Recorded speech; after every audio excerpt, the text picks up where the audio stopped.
This was the second time I visited the dark web. The first time I went there, I brought back a malicious virus and infected my laptop. This time, I was well prepared and did follow all of the instructions, like having 2 layers of VPN and a security level set to secure. I opened the Tor browser and with DuckDuckGo's search engine, I was able to get the onion link of the Tor 66. The websites I visited were not downloading anything because my security level was set to maximum, so I switched it to standard and reloaded. Here's how the story starts.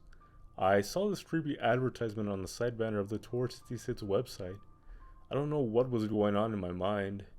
Well, to be honest, I was drowsy. I needed a nap real quick because it was somewhere between 2 to 3 a.m., so I was not fully conscious. The website redirected to a real creepy website. Just trying to describe the website shivers my spine. It was a collection of murder clips, real violence, and other stuff I really don't want to talk about. The good news was that to watch any video on the website, you'd have to create an account and pay some Bitcoin to register as a member. But the bad news was that it had some preview clips on the homepage. They were all graphic, basically killing videos shot by the murderers themselves. There was no thumbnail, so I clicked on one of the videos and it opened. The worst thing about the dark web is that it instills a fear of being caught when watching those content for which the dark web is suited for. This video opened and, like I said, it was shot by a man who was holding a knife and his buddy had a gun. He shot a random woman standing in front of them, and after that both of them started cutting her ears and hands off. The second guy grabbed the ear with a piece of paper and the video ended. I don't want to describe anything about that website anymore. I just couldn't watch it. Well, who could? Unless that person's a psychopath. That day I realized the actual reason why the dark web is a place not suited for everyone.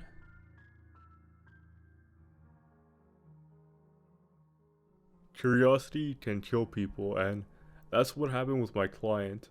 She wasn't killed exactly, but she was harassed to a point that she wanted to commit suicide.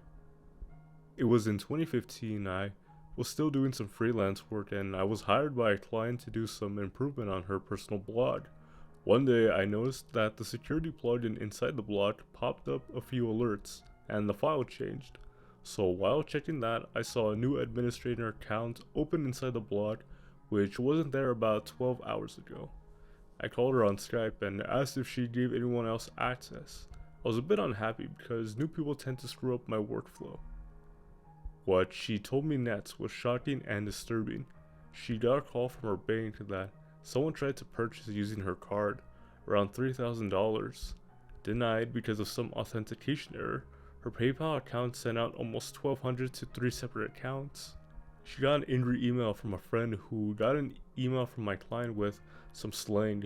Some of her clients left her because of some mail sent from her email ID.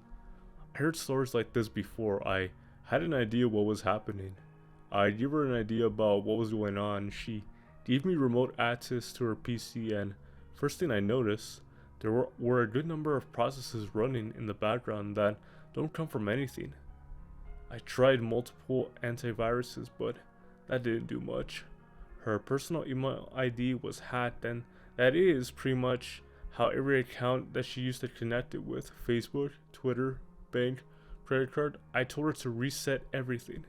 It took almost a week to find out the full length of the damage, and she almost lost around $2,000 that was never recovered. The backstory was, she was never really curious and heard from a friend about Tor and downloaded a file from somewhere inside it.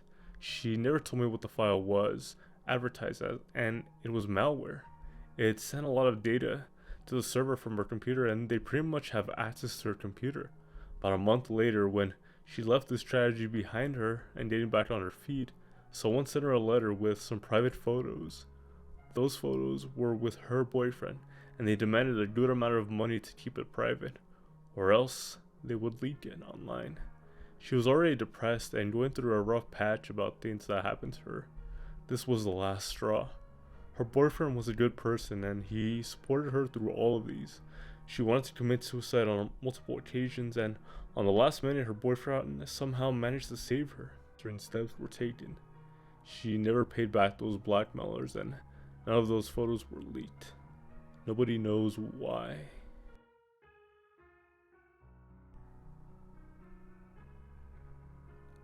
It happened last year. I was damn curious about what the actual deal was about this dark or deep web stuff. So I went to YouTube to watch a tutorial on how to access the dark web using Android, and I planned on surfing the dark web using my phone. So everything was set. I covered my phone camera with tape, went to my room and locked it. Opened the Wikipedia site for dark web links. Everything was cool and I went to those normal happy chat sites. So you see, I gained some confidence and opened this one creepy anonymous confession site. I swear to you guys, my faith over humanity vanished away after reading some of these confessions.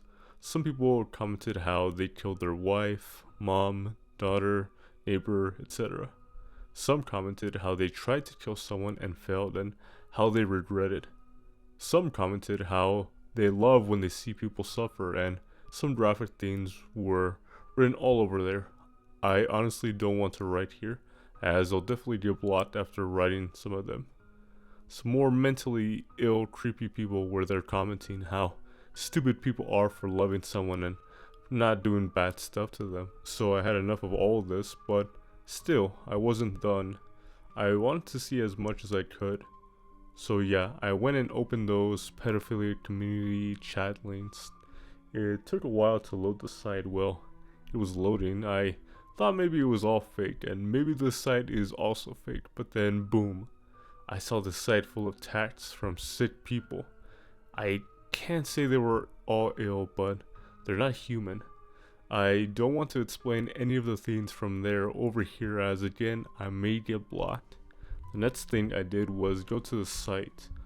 I don't remember well what the site name was, but I do remember that it was selling things made out of human skin and some organs. Damn, they were costly. It made me almost puke out everything inside my stomach, so I closed that site.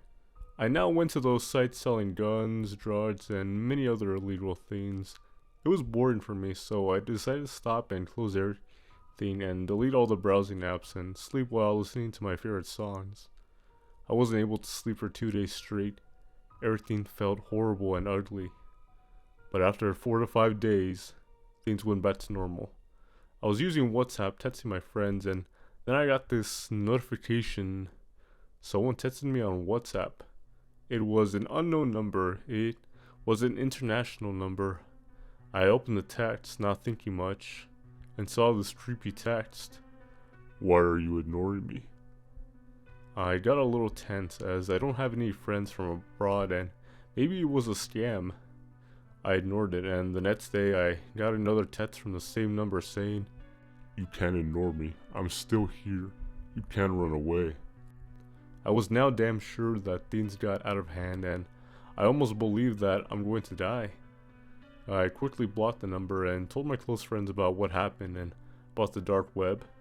One of my friends said that the same thing also happened with him last year after he surfed the deep web. He said that he blocked the numbers but soon started getting creepily deadly calls. So he changed this number and his life was good again. So now here I am, a messed up teenager. I was out of breath. I was afraid to tell my mom or dad about this, but I tried to control it by myself.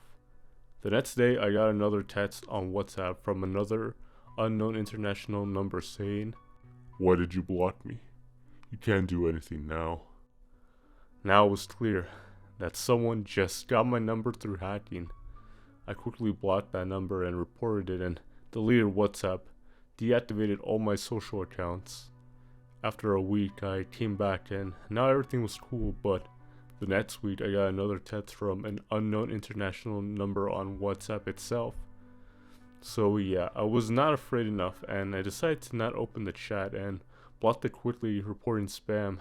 After that, nothing happened and I promised and swore to God and myself that I was never going back to the deep web ever again.